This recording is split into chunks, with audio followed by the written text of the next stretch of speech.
more importance to the minorities. So I think there is a minority here. I must speak in English.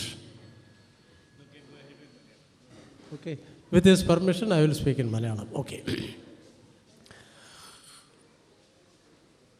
Mister M A baby പറഞ്ഞതുപോലെ ഇവിടെ വരുവാനുള്ള രണ്ട് കാരണമുണ്ട്. ഒന്ന്, നിങ്ങളായിട്ട് എല്ലാവരും കാണാം, സംസാരിക്കാം, എൻ്റെ തന്നെ എക്സ്പീരിയൻസ് ഒന്ന് പറയണമെന്നുണ്ട്. രണ്ട്, ഡോക്ടർ ആനന്ദിനെ കാണാനൊരു സൗഭാഗ്യം കിട്ടി. എനിക്കത് പ്രത്യേക ഒരു താല്പര്യമുള്ളൊരു കാര്യമാണ്. കാരണം മഹാത്മാഗാന്ധിയുടെ ഫിലോസഫിയിൽ അടിയുറച്ച് വിശ്വസിക്കുന്ന ഒരാളാണ് ഞാൻ. അത്തരം ഒരു ഓൾട്ടർനേറ്റീവ് മാത്രമേ ഇന്ത്യക്കുള്ളെന്ന് അടിയുറച്ച് വിശ്വസിക്കുന്നു. അത് വിശ്വാസം മാത്രമല്ല, അത് പ്രായോഗികമായിട്ട് കാണിക്കണമെന്നും ആഗ്രഹമുണ്ട്.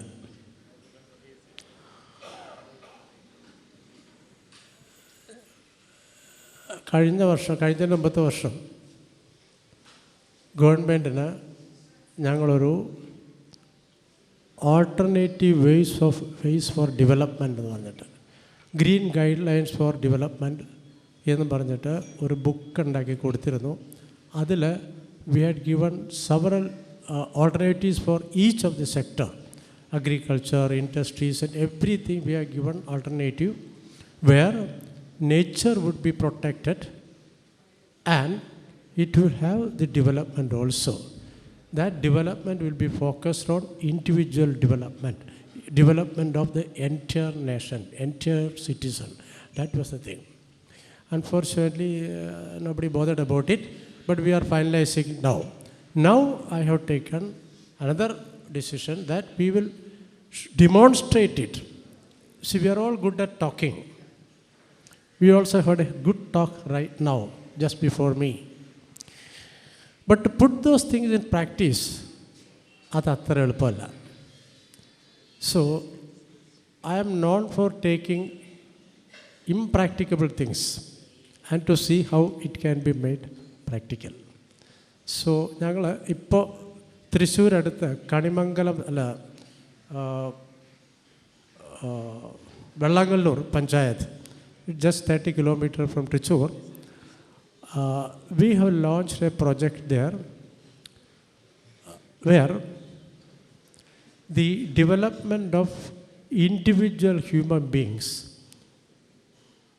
economic safety, health safety, housing safety, water safety, everything, ensuring all those things, whatever one person would like to have in his life, how we can get it, ensure it, without tampering, destroying the nature. That is the philosophy. With that philosophy, we just started working, and I'm very glad to meet Dr. Anand when we just launched this project, and this was what Mahatma Gandhi has been telling us all the time. Self-sustaining village, self-reliant village. This is what he was saying. And this is what we are trying to do in the whole panchayat there. So that's why I said I'm particularly happy to be here when he is also here. Now, my experience as M.A. Baby, ഇവിടെ പറഞ്ഞ പോലെ അതിൽ എഴുതിയിട്ടുണ്ട്. അത് വായിക്കായിരിക്കും ഭംഗി. എന്നാലും ഞാൻ കുറച്ച് ബ്രീഫായിട്ട് പറയാം. കാരണം അതെനിക്ക് അങ്ങേയറ്റം ഒരു എന്താ പറയുക, ഒരു വലിയ ഒരു ഉണർവ് തന്നൊരു സംഗതിയാണത്. ഞാൻ 22 വർഷം എനിക്ക് ഡയബറ്റിക്സ് ഉണ്ടായിരുന്നു. ആ 22 വർഷത്തിനകത്ത് ആയുർവേദം കഴിച്ചു, ആദ്യം ഇംഗ്ലീഷ് കഴിച്ചു, പിന്നെ ഹോമിയോ കഴിച്ചു, പിന്നെ ആയുർവേദം കഴിച്ചു, പിന്നെ ഇതെല്ലാം ചേർത്ത് കഴിച്ചു. ഒന്നുകൊണ്ടും വലിയ ഗുണം കണ്ടില്ല. ആയുർവേദത്തിൽ കുറേ വ്യത്യാസം വന്നിരുന്നു.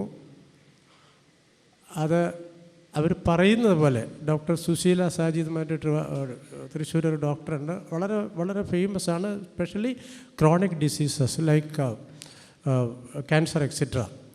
ഒരുപാട് കേസുള്ളവർ മാറ്റിയിട്ടുണ്ട്. അത് മനസ്സിലാക്കിയിട്ടാണ് ഞാൻ അവരുടെ അടുത്ത് പോയത്. അപ്പോൾ അവർ പറഞ്ഞു, ഡോക്ടറെ ഇത് ഞാൻ മാറ്റിത്തരാൻ പ്രശ്നമില്ല എന്ന് പറഞ്ഞു. അവർ പറഞ്ഞ മരുന്ന് കഴിച്ചു. പക്ഷേ ചില സംഗതികൾ അവർ പറയുന്ന പോലെ എനിക്ക് ചെയ്യാൻ പറ്റിയില്ല. ഇതിൻ്റെ പഥ്യം ഉണ്ടല്ലോ ആയുർവേദത്തിൽ, അത് അതുപോലെ തന്നെ എനിക്ക് നോക്കാൻ പറ്റിയില്ല എന്നുള്ള സംഭവം ശരിയാണ്. കാരണം ഞാൻ ഒരു സ്റ്റേജിൽ 18 ചായ വരെ ഒരു ദിവസം കുടിക്കുമായിരുന്നു. അത് കുറച്ച് ഡോക്ടറുടെ മെഡിസിൻ ആയപ്പോഴേക്കും 6, 7, 8 ചായയിൽ നിർത്തി. അപ്പോൾ എനിക്കത് പോരാ. ഓഫീസിലിരിക്കുന്ന സമയത്ത് ഒരുപാട് ചായ കുടിക്കുന്ന ഒരാളായിരുന്നു. അതുപോലെ മത്സ്യം കഴിക്കുമായിരുന്നു, ഇടയ്ക്ക് നോൺ വെജ് മറ്റേ ഇറച്ചിയൊക്കെ കഴിക്കുമായിരുന്നു. അതിൽ നിന്ന് മുഴുവനായിട്ട് മാറാനും പറ്റിയില്ല. But in spite of that ഒക്കെ ആണെങ്കിലും ഷുഗർ കുറഞ്ഞു, വളരെ കുറഞ്ഞു, ഏതാണ്ട് കൺട്രോളായി. അത് രാവിലെ നടക്കുമായിരുന്നു, കുറച്ച് എക്സർസൈസും ചെയ്യും, അങ്ങനെ ഏതാണ്ടൊരു ഇതിൽ വന്നു. കൂടുതൽ വെജിറ്റബിൾസ് കഴിക്കും, ഫ്രൂട്ട്സ് കഴിക്കില്ല, ഫ്രൂട്ട്സ് കഴിക്കരുതെന്നാണ് പറഞ്ഞിരുന്നത്. വെജിറ്റബിൾസ് കൂടുതൽ കഴിക്കുമായിരുന്നു. അപ്പോൾ ഒരു ഏതാണ്ട് നോർമലായി. അതിൻ്റെ ഇടയിൽ എനിക്ക് വെർട്ടിഗോ എന്ന് പറഞ്ഞിട്ടൊരു പ്രശ്നം വന്നു. എനിക്കുമ്പോൾ തല കറങ്ങി വീഴും, ഭയങ്കരമായിട്ട് വന്നു. അപ്പോൾ ഷുഗർ അങ്ങോട്ട് കൂടി. ആ ഷുഗർ ഒരിക്കലും കുറഞ്ഞിട്ടില്ല ആ ഷുഗർ. അപ്പോൾ അതൊരു വലിയൊരു ഇഷ്യൂ ആയിട്ട് മാറി. അപ്പോൾ ഞാൻ ഇംഗ്ലീഷും ആയുർവേദവും കൂടെ കൂട്ടി കഴിക്കാൻ തുടങ്ങി. അതിനുശേഷം ഒരു ഡെങ്കു ഫീവർ വന്നു. ഡെങ്കു ഫീവർ വന്നപ്പോൾ അപ്പോഴും ഇത് ഭയങ്കരമായിട്ട് കൂടി, ഷുഗർ ഭയങ്കരമായിട്ട് കൂടി. ഡെങ്കു ഫീവർ വന്നപ്പോൾ എന്നെ മിഷൻ ഹോസ്പിറ്റലിൽ തൃശ്ശൂർ അഡ്മിറ്റ് ചെയ്തു. പെട്ടെന്നാണ് അഡ്മിറ്റ് ചെയ്ത് കഴിഞ്ഞപ്പോൾ അവർ ബ്ലഡ് ഈ പ്ലേറ്റ്ലെറ്റ്സ് ട്രാൻസ്ഫ്യൂഷൻ നടത്തണമെന്ന് പറഞ്ഞപ്പോൾ എനിക്ക് പേടിയായി, ചിലപ്പോൾ തട്ടിപ്പോകുമെന്നൊരു ഭയം വന്നു. അപ്പം ഞാൻ ഈ ഡോക്ടറെ വിളിച്ച് പറഞ്ഞു. അന്ന് ഡോക്ടർ ജേക്കബിൻ്റെ ഇതിൽ ഞാൻ വന്നിട്ടില്ല. ഞങ്ങളുടെ ആയുർവേദ ഡോക്ടറെ വിളിച്ച് പറഞ്ഞു, സാറ് പതുക്കെ ഇംഗ്ലീഷ് മരുന്ന് നിർത്തിയിട്ട് കഴിക്കേണ്ടത് പപ്പായ ഇലയുടെ ജ്യൂസ് കഴിക്കാൻ പറഞ്ഞു. അപ്പോൾ എന്നെ ICUവിൽ ഇട്ടിരിക്കുകയാണ്. ICUവിൽ ഇത് കൊണ്ടുവന്ന് കഴിക്കാൻ ബുദ്ധിമുട്ടാണ്. എന്നാലും എൻ്റെ ചേട്ടൻ എങ്ങനെയോ സ്മഗിൾ ചെയ്ത് അകത്ത് കൊണ്ടുവന്ന് ഞാൻ കഴിച്ചു. പിന്നെ അപ്പോൾ പെട്ടെന്ന് കുറഞ്ഞത് 24 മണിക്കൂറിന് സംഗതി കുറഞ്ഞു. എന്നെ പുറത്ത് കൊണ്ടുവന്നു. പിന്നെ അവിടെ നിന്ന് ഞാൻ പോയത് ഡോക്ടർ സുശീലിൻ്റെ എവിടെയാണ്. അവിടെ പോയിട്ട് ചികിത്സിച്ച് 5 ദിവസം കിടന്നു, നീറ്റായിട്ട് പുറത്തേക്ക് വന്നു. പക്ഷേ ഷുഗർ കുറഞ്ഞില്ല, ഷുഗർ കൂടിക്കൊണ്ടേയിരുന്നു.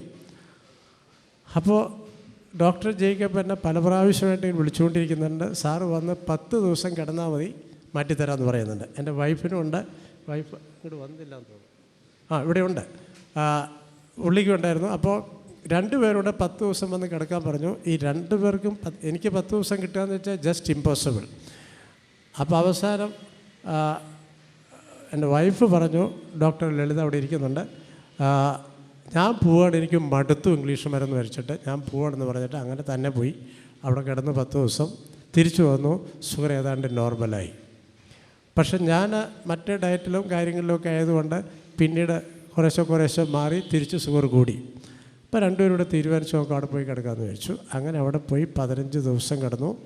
ആദ്യം കുറച്ച് ബുദ്ധിമുട്ടൊക്കെ ഉണ്ടായിരുന്നു, പക്ഷേ അത് വലിയ പ്രശ്നമില്ലാണ്ട് മാറി.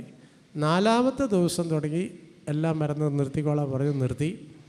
അതിനുശേഷം ഇന്ന് വരെ ഞാൻ മെഡിക്കൽ ഷോപ്പിൽ കയറിയിട്ടില്ല. അതാണ് ഏറ്റവും വലിയത്. അതായത് 22 വർഷത്തിന് ശേഷം മെഡിക്കൽ ഷോപ്പിൽ പോയിട്ടില്ല എന്നാണ് പറയുന്നത്.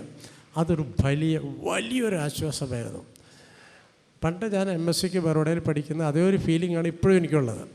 ഒരു മരുന്നുമില്ല, ഓടി നടക്കുന്നു, ഒരുപാട് മീറ്റിങ്ങുകൾ ഇതിൽ പോകുന്നുണ്ട്, നടക്കുന്നുണ്ട്. ഓരോ ദിവസവും എഴുതുന്നു, വായിക്കുന്നു, എല്ലാ പരിപാടി. ഇന്നലെ ഞാൻ വെള്ളാങ്കല്ലൂർ കർഷകരുടെ കൂടെ കൃഷി പാടത്തായിരുന്നു. അവിടെ ഒരു പുതിയ നെല്ല്, ഞങ്ങൾ കരനെല്ല് കൃഷി പരീക്ഷിക്കാൻ വേണ്ടിയിട്ട് വയനാട്ടിൽ നിന്ന് നെല്ല് കൊണ്ടുവന്നിട്ടുണ്ടായിരുന്നു. അത് നട്ട് അത് കാണിക്കലൊക്കെ ആയിരുന്നു. അപ്പോൾ ഐ എം ആക്റ്റീവ്. ഇതിനിടയിൽ ഒരു ദിവസം ആ വെർട്ടിഗോ തിരിച്ചു വന്നു, പണ്ട് വന്നത്. അപ്പോൾ ഞാൻ പേടിച്ചു, ഒരു ഹോസ്പിറ്റലിൽ പോകേണ്ടി വരുമോ എന്നുള്ളൊരു പേടി. വെർട്ടിൻ എന്ന് പറഞ്ഞാൽ മെഡിസിൻ എനിക്ക് ഭയങ്കര പേടിയാണ്. പിന്നെ ഷുഗർ കൂടുതലോ എന്ന് വിളിച്ചപ്പോൾ ഡോക്ടർ ജേക്കബിനെ വിളിച്ച് പറഞ്ഞു, പ്രശ്നമൊന്നുമില്ല, ആ മരുന്ന് പറഞ്ഞത് വളരെ അവിശ്വസനീയമാണ്. ഒരു 20 മിനിറ്റ് വെള്ളം തലയിൽ ഇങ്ങനെ ധാര പോലെ ഒഴിക്കണം, ഷവർ ഇട്ടിട്ട് അടിയിലിരുന്നാലും മതി എന്ന് പറഞ്ഞു. അതൊരു മരുന്ന്. പിന്നെ ഫ്ലാറ്റായിട്ട് കിടക്കുക, ഒന്നും അനങ്ങാതെ കിടക്കുക, ക്ഷീണം തോന്നിട്ടുണ്ടെങ്കിൽ കരിക്ക് നീര് കുടിക്കാമെന്ന് പറഞ്ഞു, കരിക്കിൻ്റെ വെള്ളം. ഇതാണ് മരുന്ന്, വേറെ ഒന്നുമില്ല. 3 ദിവസം ഞാൻ അതുപോലെ തന്നെ ചെയ്തു. വിശ്വസിക്കാൻ പറ്റിയില്ല, കംപ്ലീറ്റായിട്ട് ഇത് മാറി. അതിൻ്റെ ഇടയിൽ ഞാൻ സൺബാത്തും കാര്യങ്ങളൊക്കെ ഉണ്ടായിരുന്നു. വേറെ യാതൊരു മരുന്നും ഒരു മരുന്നും കഴിക്കാണ്ട് കംപ്ലീറ്റായിട്ട് മാറി എന്നുള്ളതാണത്. പിന്നെ ഇതുവരെ ഒരു അസുഖം വന്നിട്ടില്ല. ഈ 15 മാസമായിപ്പോൾ 15 മാസത്തിനകത്ത് വേറെ യാതൊരു അസുഖം, ഒരു കോൾഡോ ചുമയോ ഈവൻ മുക്ക് അങ്ങനെ ഒരസുഖമില്ലാതെ ഇരിക്കുന്നു എന്ന് പറയുമ്പോൾ, എന്നിട്ട് ഞാൻ ഞങ്ങളുടെ ആയുർവേദ ഡോക്ടറെ അടുത്ത് പോയിട്ട് സംസാരിച്ചു. ആയുർവേദ ഡോക്ടർ അവർ എന്നോട് വളരെ ആത്മാർത്ഥ, വളരെ സ്നേഹമുള്ള ഡോക്ടറാണ്. അപ്പോൾ അവർക്ക് അത് വിശ്വസിക്കാൻ പറ്റുന്നില്ല ഇത് മുഴുവൻ. ഞാനിതിൻ്റെ ഓരോ സ്റ്റെപ്പും ഡോക്ടർ ജേക്കബ് പറയുമ്പോൾ അത് എൻ്റെ അലോപ്പതിയിലെ ഡോക്ടേഴ്സ് ആൾക്കാരുണ്ട്, ആയുർവേദ ഡോക്ടർ, ഇവരോടൊക്കെ ചർച്ച ചെയ്യും. അപ്പോൾ അലോപ്പതി ഡോക്ടേഴ്സിന് ഒരിക്കലും ഇത് വിശ്വസിക്കാൻ പറ്റില്ല. കാരണം ഫ്രൂട്ട്സ് അവരുടെ അഭിപ്രായത്തിൽ കഴിക്കാൻ പാടില്ല. കൂടിയ ഒരാപ്പിൾ ഒരു ആഴ്ചയിൽ ഒരെണ്ണമാണ് പറയുന്നത്. ആയുർവേദത്തിൽ ആ ഡോക്ടറിനോട് പറഞ്ഞത് പപ്പായ കഴിക്കാം, പക്ഷേ അധികം പഴുത്ത് പോയത് കഴിക്കരുത്. പിന്നെ പറഞ്ഞത് പേരക്ക കഴിക്കാം, അധികം പഴുക്കാത്ത, ഈ 2 എണ്ണം വെച്ചിട്ടുള്ളൂ. ഇതിൽ അറിയാമല്ലോ, ഡോക്ടർ ജേക്കബിൻ്റെ അടുത്ത് വന്നപ്പോൾ എനിക്ക് ഏറ്റവും സന്തോഷം ഉണ്ടായത് ഇഷ്ടം പോലെ ഫ്രൂട്ട്സ് കഴിക്കാം. അത് ഞങ്ങൾക്ക് 2 പേർക്കും ഭയങ്കര ഇഷ്ടം പോലെ ഫ്രൂട്ട്സ് കഴിക്കാം. പിന്നെ എന്താണ് ഡേറ്റ്സും തേങ്ങാക്കൊത്തും കൂടെ കഴിക്കാമെന്ന് വെച്ച് കഴിഞ്ഞാൽ ഭയങ്കര സന്തോഷമുള്ളൊരു കാര്യമാണ്. അങ്ങനെ ഭക്ഷണത്തിനൊരു ബുദ്ധിമുട്ടില്ലാണ്ട് തോന്നി. നിറച്ച് അത് സാധാരണ ആളിന് കഴിക്കാൻ വയറ് നിറച്ച് ഫ്രൂട്ട്സ് കഴിക്കും എന്നുള്ളതാണ്. സമയം കിട്ടാത്തപ്പോൾ രാവിലെ ഫ്രൂട്ട്സ് അരിഞ്ഞിട്ട് മിക്സിയിൽ അടിച്ചിട്ട് ഇതായിട്ട് കുടിക്കും. അങ്ങനെയൊക്കെയാണ് കഴിച്ചു പോരുന്നത്. അപ്പോൾ അലോപ്പതി ഡോക്ടേഴ്സ് എൻ്റെ വളരെ ക്ലോസ് ആയിട്ടുള്ളൊരു ഹാർട്ട് സ്പെഷ്യലിസ്റ്റ് ഉണ്ട് കോഴിക്കോട്. അദ്ദേഹം പറഞ്ഞു വിശ്വസിക്കാൻ പറ്റുന്നില്ല എന്ന് പറഞ്ഞു. വിശ്വസിക്കാൻ പറ്റുന്നില്ല. അപ്പം ഞാൻ അവിടെ ഒരു ഹാർട്ട് പേഷ്യൻ്റ് അവിടെ വന്നിട്ട് മാറിപ്പോയ കഥ എനിക്കറിയാം, ഡോക്ടർ ജയിക്കുക അത് പറഞ്ഞു. പുള്ളി പറഞ്ഞു ഇതും വിശ്വസിക്കാൻ പറ്റില്ല, ഇതിന് ഡോക്യുമെൻ്റ് ഉണ്ടെങ്കിൽ വിശ്വസിക്കുമെന്ന് പറഞ്ഞു. അപ്പോൾ ഞാൻ ഡോക്ടർ ജേക്കബിനോട് പറഞ്ഞു ഇതിൻ്റെ ഡോക്യുമെൻ്റ് എടുത്ത് വയ്ക്കണം, വരുന്നതിന് മുമ്പ് what was the condition X-ray എടുത്തിട്ട് വെക്കണം, പോകുമ്പോൾ വാട്ട് വാസ് ദ കണ്ടീഷൻ അതും എക്സ്റേ എടുത്ത് വെച്ചാലാണ് ജനങ്ങൾ വിശ്വസിക്കുള്ളൂ ഇതുപോലെയുള്ള ഡോക്ടേഴ്സ് എന്ന് പറഞ്ഞു.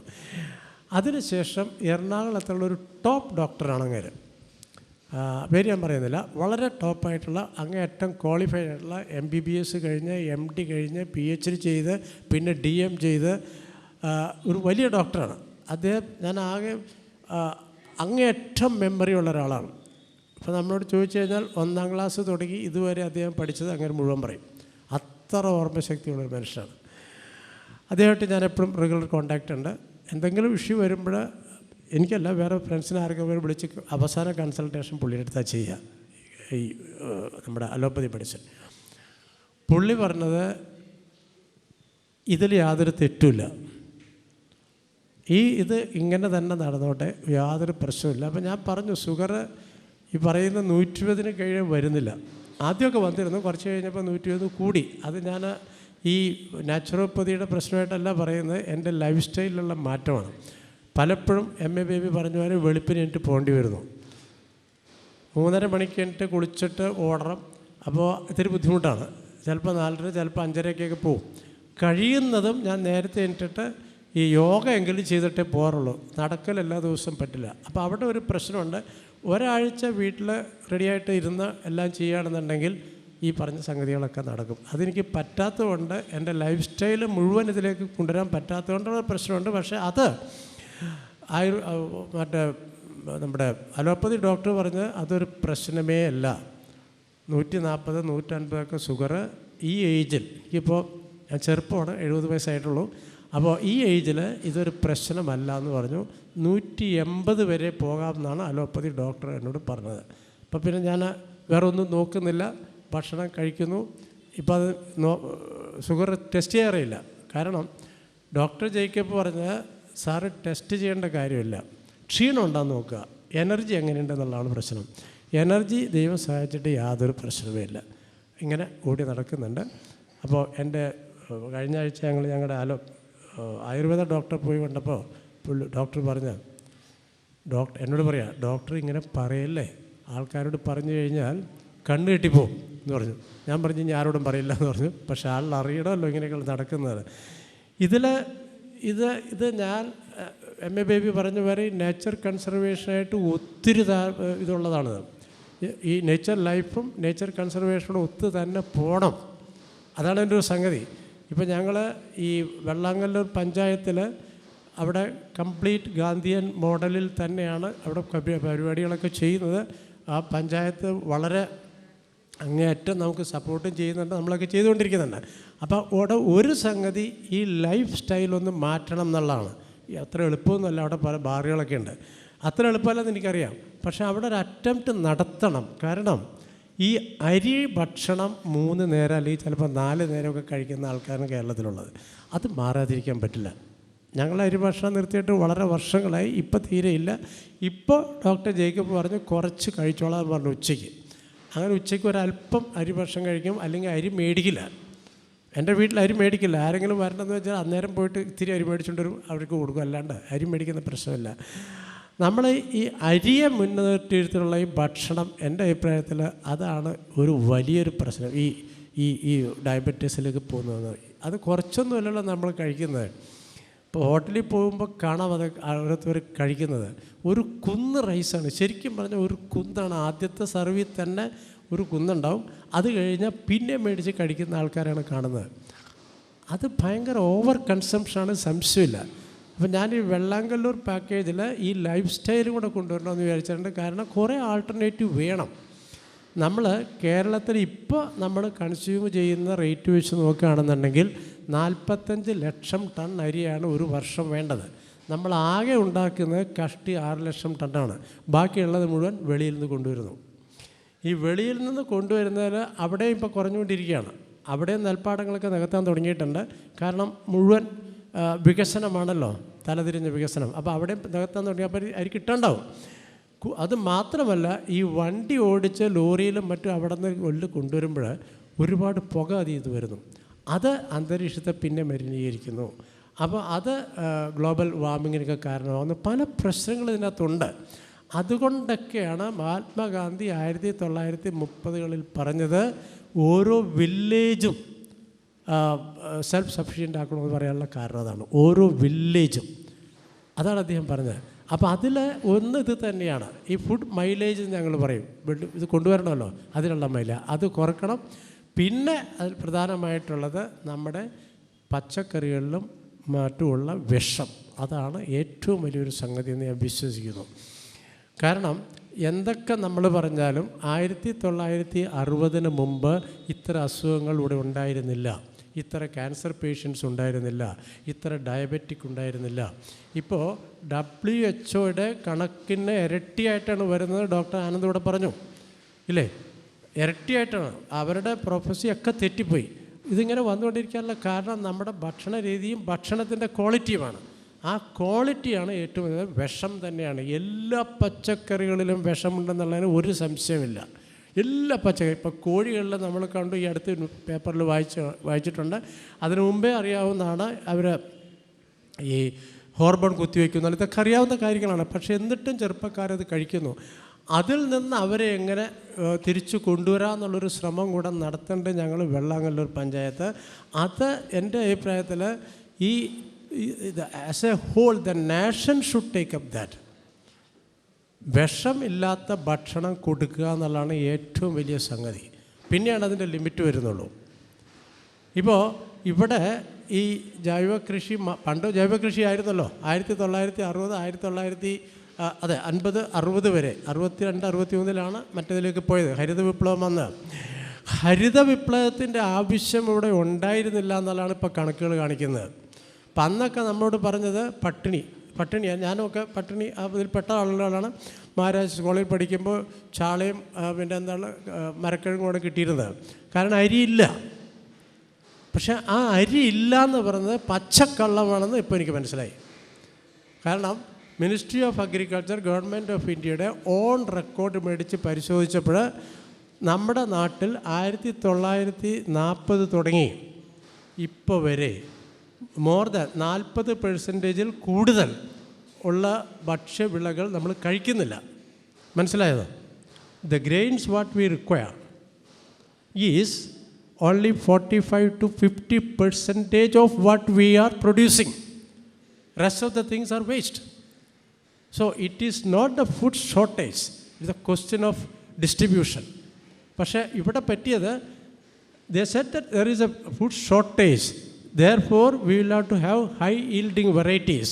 For high yielding varieties we have to use the fertilizers and pesticides, right? Actually there was no need. when they said that we need more production of grains, that year, 1941 and 61, we produced about 52% in excess of what was required. So, things are somewhere else. As M.A. Bej said, പൊളിറ്റിക്സിൽ തന്നെ ഒരുപാട് മാറ്റങ്ങൾ വരണം. മനുഷ്യന് വേണ്ടിയിട്ടുള്ളൊരു രാഷ്ട്രീയം അവിടെ കൊണ്ടുവരണം. രാഷ്ട്രീയ പാർട്ടികളുടെ നിലപാടിന് വേണ്ടിയിട്ടുള്ള രാഷ്ട്രീയമല്ല. മാർക്സിസ്റ്റാണെന്ന് പറഞ്ഞിട്ട് മാർക്സിസ്റ്റ് പറഞ്ഞത് മാത്രമേ ചെയ്യുള്ളൂ, അതിനു വേണ്ടിയിട്ട് ലൈഫ് കളയാമെന്ന് വെച്ചാൽ ശരിയാവില്ല. മാറ്റേണ്ട അടുത്ത് മാറ്റേണ്ടിയിരിക്കുന്നു. ഇവിടെ ശരിക്കും മാർക്സിസം ഫോളോ ചെയ്യുന്ന ഒരൊറ്റ കമ്മ്യൂണിസ്റ്റുകാരനൂടെ ഇല്ല, M.A. ബേബി ഉൾപ്പെടെ ഒരൊറ്റ കമ്മ്യൂണിസ്റ്റുകാരനില്ല. അതുപോലെ ഗാന്ധിസം പറഞ്ഞ് നടക്കുന്ന ഒത്തിരി ആളുകൾ നമ്മുടെ നാട്ടിലുണ്ട്. പക്ഷെ ഗാന്ധിയൻ ഫിലോസഫി ഫോളോ ചെയ്യുന്ന വളരെ വളരെ കുറച്ച് പേരേ ഉള്ളൂ, തുച്ഛം ആൾക്കാരേ ഉള്ളൂ. അതിൽ നിന്ന് മാറണമെന്ന് ഞാൻ പറയുന്നത്. അതിൽ മാറിയിട്ട് the only way for the country is to follow the Gandhian philosophy. അതിൽ നേച്ചർ, ഫുഡ്, നമ്മുടെ പ്രകൃതി ചികിത്സ അതിൽ വരും, നാച്ചുറലായിട്ട് വരും അതിനകത്ത്. അതാണ് നമ്മൾ ചെയ്യുന്നത്. അപ്പോൾ M.A. ബേബി പറഞ്ഞ ഒരു കാര്യം എന്ന് വെച്ചാൽ കംപ്ലീറ്റ് ഒരു ചേഞ്ച് വേണം നമ്മളിൽ. ആ ചേഞ്ച് തുടങ്ങാൻ നല്ലത് ഭക്ഷണത്തിൽ തന്നെയാണ്, ജീവിതചര്യ. പിന്നെ അതങ്ങോട്ട് പൊളിറ്റിക്കൽ സിസ്റ്റത്തിലേക്ക് വരുത്തണം. വന്നില്ലെങ്കിൽ നമ്മുടെ ഭാവി ഏതാണ്ട് അടഞ്ഞതുപോലെയാണ് ഞാൻ കാണുന്നത്. ഈ രീതിയിൽ പോയി കഴിഞ്ഞാൽ അധികകാലം നമ്മൾ ജീവിക്കില്ല. നമ്മുടെ കുട്ടികളൊക്കെ ഇപ്പോൾ 1960 മുമ്പ് എറണാകുളത്ത് എത്ര ഹോസ്പിറ്റലുണ്ടെന്നുള്ളത് ഇവിടുത്തെ ആളുകൾക്കറിയാം. ഇപ്പോൾ എത്ര ഹോസ്പിറ്റലുണ്ട് അത് നോക്കിയാൽ മതി. എൻ്റെ നാട് ചെറായിലാണ്. ചെറായിൽ അന്ന് ഹോസ്പിറ്റലൊന്നുമില്ല. അവിടെ ആകെ ഉണ്ടായിരുന്ന ഒരു പ്രൈമറി ഹെൽത്ത് സെൻ്ററാണ്. ഈ പ്രൈമറി ഹെൽത്ത് സെൻ്ററിൽ ഒരു മനുഷ്യനും പോകാറില്ല, കാരണം അന്ന് അസുഖമില്ല. പല കാര്യങ്ങളിലും ചിന്താഗതി തന്നെ മാറിപ്പോയി. ആദ്യമൊക്കെ പെട്ടെന്ന് ആരെങ്കിലും പറഞ്ഞു കഴിഞ്ഞാൽ എനിക്ക് പറ്റാത്ത കാര്യം, പറ്റാത്തതെന്ന് വെച്ച് കഴിഞ്ഞാൽ എൻ്റെ ഇൻറ്റഗ്രിറ്റിയെ ക്വസ്റ്റ്യൻ ചെയ്ത് ആരെങ്കിലും സംസാരിച്ചാൽ ഞാൻ വിടില്ല, ഞാൻ ഭയങ്കരമായിട്ട് ചൂടാവും. ഇപ്പോൾ ഞാനൊരു തണുപ്പനായി തോന്നും, ചൂടാവുന്നില്ല. ഇപ്പോൾ ഒരു തണുപ്പനായി വലിയ ചൂടൊന്നുമില്ല. പിന്നെ ഓർമ്മശക്തി ഒരല്പം കൂടിയിട്ടുണ്ട്. സാധാരണ ഞാൻ പ്രസംഗിക്കുമ്പോൾ പല പ്രാവശ്യം എൻ്റെ വൈഫിനോട് ചോദിക്കും, പെട്ടെന്ന് വാക്ക് കിട്ടില്ല, അപ്പോൾ ഷീ വിൽ സേ. ഇപ്പം അത്ര വലിയ പ്രശ്നം വരുന്നില്ല.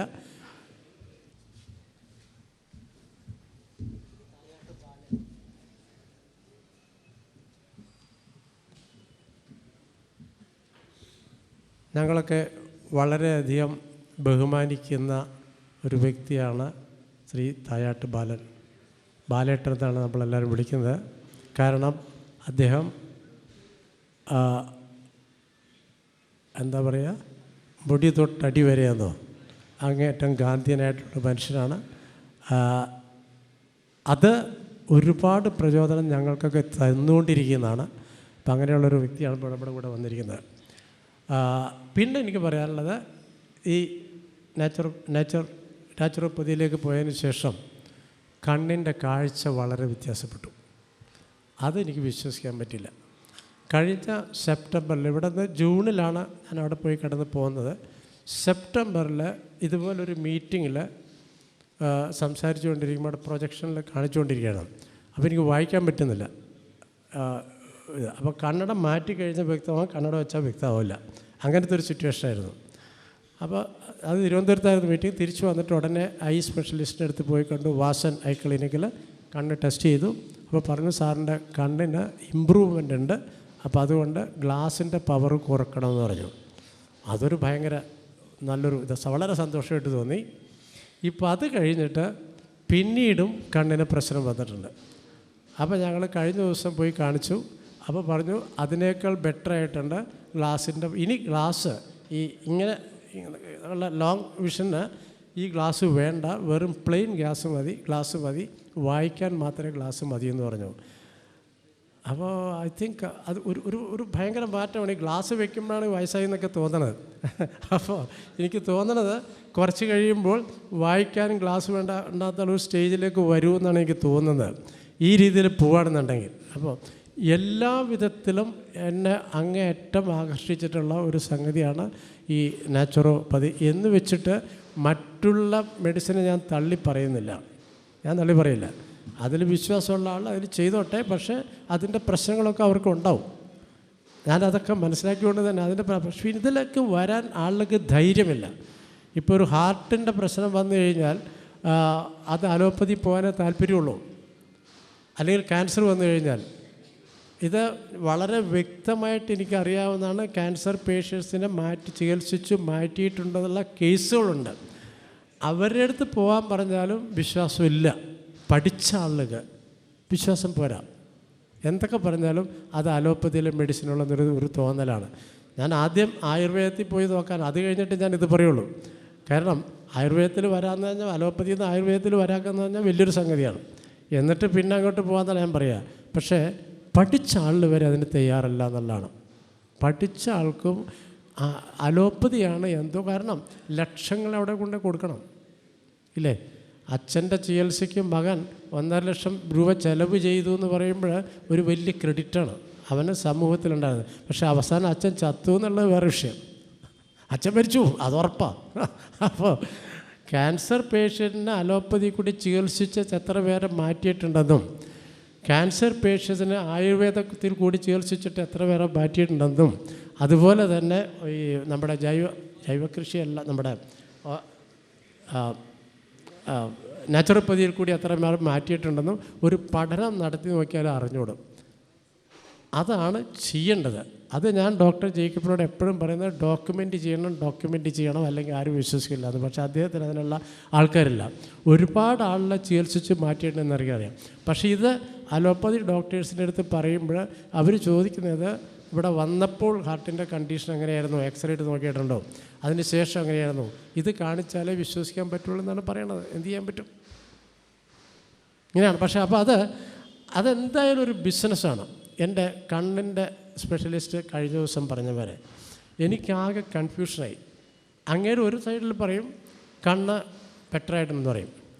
പിന്നെ അദ്ദേഹം പറഞ്ഞത് ഈ കാറ്ററാക്റ്റിൻ്റെ ഒരു പ്രശ്നമുണ്ട്, അപ്പോൾ അതുകൊണ്ട് അത് ചിലപ്പോൾ ഓപ്പറേറ്റ് ചെയ്ത് കളയേണ്ടി വരും.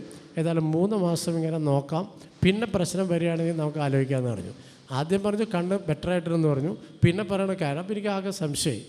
അത് കഴിഞ്ഞ് ഗ്ലാസ് മേടിക്കുന്ന ആളുടെ അടുത്ത് പോയി പറഞ്ഞു, അങ്ങനെ പറയാം സാറിൻ്റെ കണ്ണ് വളരെ ബെറ്ററായിട്ടുണ്ട്, ഈ പ്ലെയിൻ ഗ്ലാസ് ഇത് മാറ്റിയിട്ട് പ്ലെയിൻ ഗ്ലാസ് വെച്ചാൽ മതി എന്ന് പറഞ്ഞു. അപ്പോൾ ഇതിൻ്റെ അർത്ഥം അദ്ദേഹം എൻ്റെ ഒരു വലിയൊരു ക്ലോസ് ആയിട്ടുള്ള ഒരാൾ തന്നെയാണ്. പക്ഷേ പ്രശ്നം വെച്ച് കഴിഞ്ഞാൽ ഇതിൻ്റെയൊക്കെ അകത്ത് ബിസിനസ് തന്നെയാണ്, യാതൊരു സംശയമില്ല, ബിസിനസ്സുണ്ട്. അതിൽ നിന്ന് മാറിയിട്ടുള്ളൊരു സെറ്റപ്പാണ് ഞാൻ ഡോക്ടർ ജേക്കബിൻ്റെ അവിടെ കണ്ടത്. പൈസ ഉണ്ടാക്കാനുള്ള ആഗ്രഹമല്ല. അദ്ദേഹം ബേസിക്കലി ഒരു ഗാന്ധിയനാണ്. അതാണ് ഇതിൻ്റെ തുടക്കം. അങ്ങനെയാണ്. Basically is a Gandhian and is not greedy to make money. He takes money, but that is only to sustain the mission that is being carried out by him. അപ്പോൾ ഇത് ഒരു തരത്തിലും ബിസിനസ്സായിട്ട് എനിക്ക് കാണാൻ പറ്റിയിട്ടില്ല. അതുപോലെ പലർക്കും. പിന്നെ ഇതുപോലുള്ളൊരു അസുഖം ഇനി നമ്മളവിടെ പോയിട്ട്, അവിടുത്തെ റെൻറ്റ് ഭയങ്കര തമാശയാണ്, ഞാൻ അതും പറയാം. കോഴിക്കോട്ടൊരു ഹോട്ടലിൽ നല്ല ഹോട്ടലിൽ താമസിച്ചാൽ അത്രയും കൂടി ആവില്ല, അല്ല അതിനേക്കാൾ കൂടുതലായിരിക്കും. ഹോസ്പിറ്റലിൽ മേടിക്കുന്ന അതിനേക്കാൾ കുറഞ്ഞ, വെറുതെ പുകഴ്ത്തി പറയല്ല, സത്യം ജനങ്ങൾ അറിയണമെന്ന് വിചാരിച്ചിട്ട് പറയാം. അത്ര ചിലവ് ഇതിനുള്ളൂ. പക്ഷേ ഞാനിപ്പോൾ സേവ് ചെയ്യുന്നത് എൻ്റെ ഭാര്യയുടെ മരുന്നുകൂടെ മാത്രം 4000 രൂപയാണ് മാസം. 4000 രൂപ മാസം സേവ് ചെയ്യുന്നു. ഞങ്ങൾക്ക് ഒരു കുഴപ്പമില്ല, സുഖമായിട്ട് ജീവിക്കുന്നു. ഇത്രയും പറഞ്ഞുകൊണ്ട് ഞാൻ എൻ്റെ വാക്കുകൾ അവസാനിപ്പിക്കുന്നു. നന്ദി, നമസ്കാരം. ഇരിക്കുന്ന സുഹൃത്തുക്കളെ, ഒരു ബാങ്കർക്ക് ചികിത്സയുടെ കാര്യം സംസാരിക്കാൻ അവകാശമില്ല. എങ്കിലും ഞാൻ പറയുകയാണ്, പറയുന്ന പോലെ രോഗി ആയി വന്നിട്ട് ഡോക്ടറായി പോവുക എന്ന് ഡോക്ടർ ജേക്കബ് തന്നെ പറയും. അങ്ങനെ ഒരു അനുഭവമാണ് എനിക്കുള്ളത്.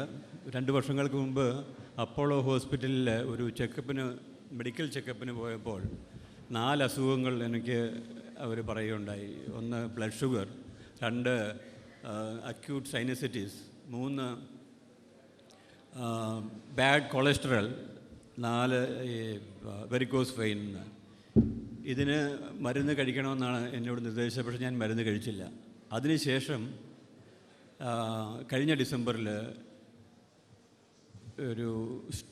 കഠിനമായ ഒരു സ്ട്രെസ്സും ഡിപ്രഷനും പോലെ ഉണ്ടായപ്പോൾ ഒരു വലിയ ആശുപത്രിയിൽ ചെന്നു.